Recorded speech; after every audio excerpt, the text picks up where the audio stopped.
Hasan Sadikin Bandung, Jawa Barat dan Fakultas Farmasi UGM Sleman, Yogyakarta di kalangan kaum terpelajar menjadi bukti aksi kekerasan seksual dilakukan siapa saja.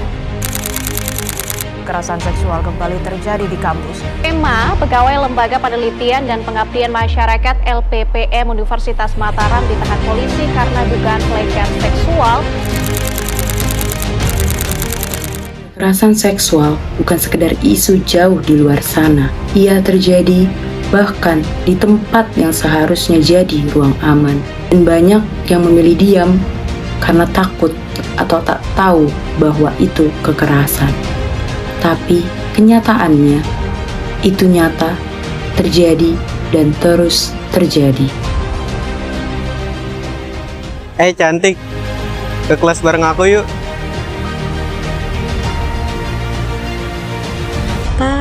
Rasanya nggak nyaman, padahal kata itu cuma pujian. Tapi kenapa rasanya kayak dilihat sebagai objek?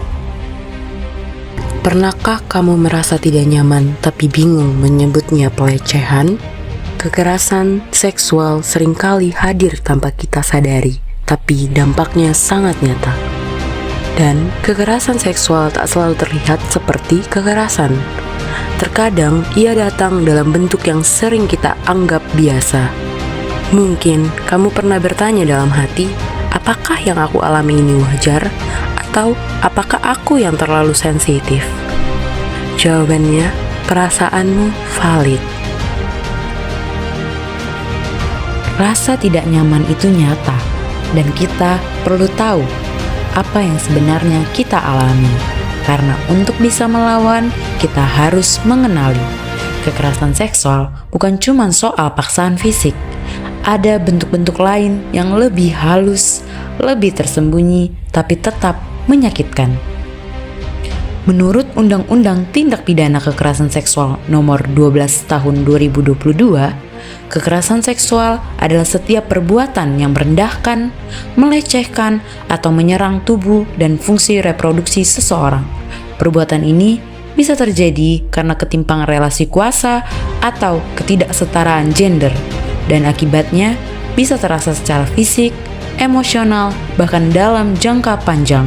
WHO, Organisasi Kesehatan Dunia, kekerasan seksual mencangkup setiap tindakan seksual yang dipaksakan terhadap seseorang tanpa persetujuan, bisa lewat ancaman, manipulasi, tekanan, atau penyalahgunaan kekuasaan.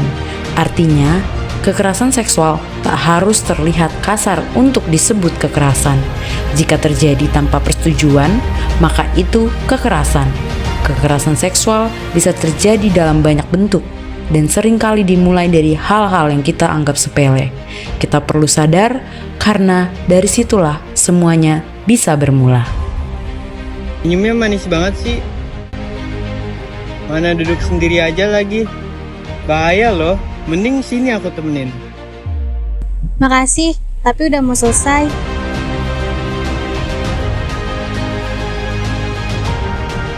Pelecehan verbal itu nyata ketika komentar bernuansa seksual atau menggoda dilontarkan tanpa persetujuan. Itu bentuk kekerasan.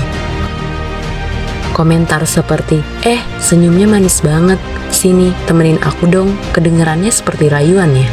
Tapi, kalau membuatmu gak nyaman, itu pelecehan verbal. Dan ya, itu kekerasan seksual. Kenapa aku harus takut cuma karena jalan?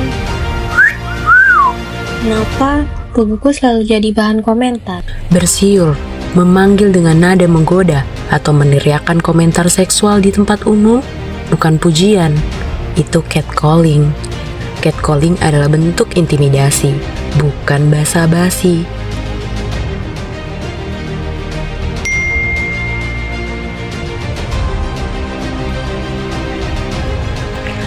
Pelecehan seksual bisa terjadi tanpa tatap muka, bahkan lewat layar, kata-kata bisa melukai.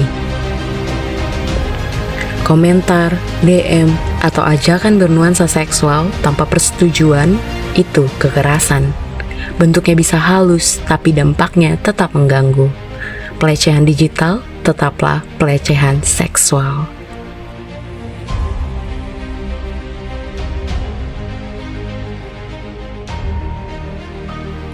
Sentuhan yang tidak diminta sering dianggap hal biasa. Bayangkan kamu berjalan, tiba-tiba disentuh tanpa izin, dirangkul tanpa persetujuan. Mungkin orang lain akan bilang, "Ah, cuma bercanda.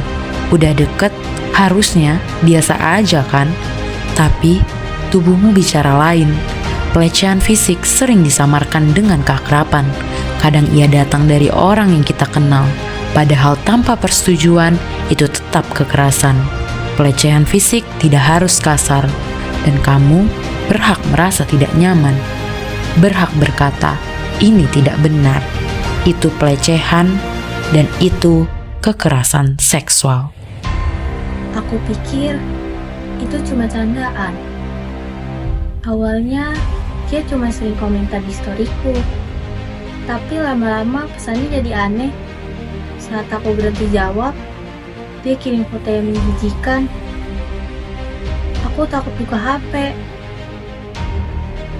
Aku takut cerita ke teman. Karena aku pikir mungkin memang salahku.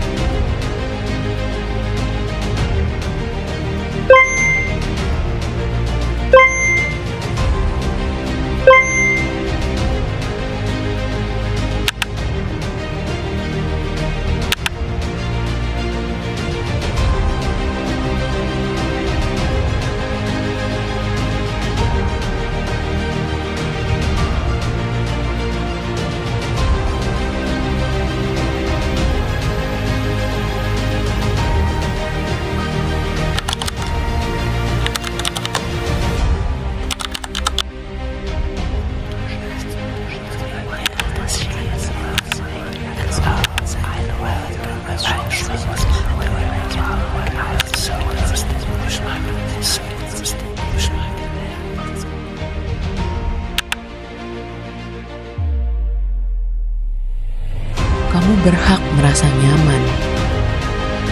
Kamu berhak untuk menolak.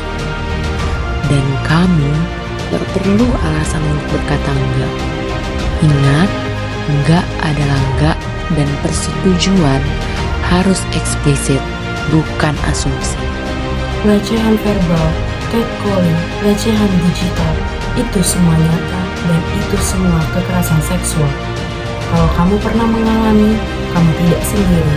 Kekerasan seksual bisa terjadi di mana saja.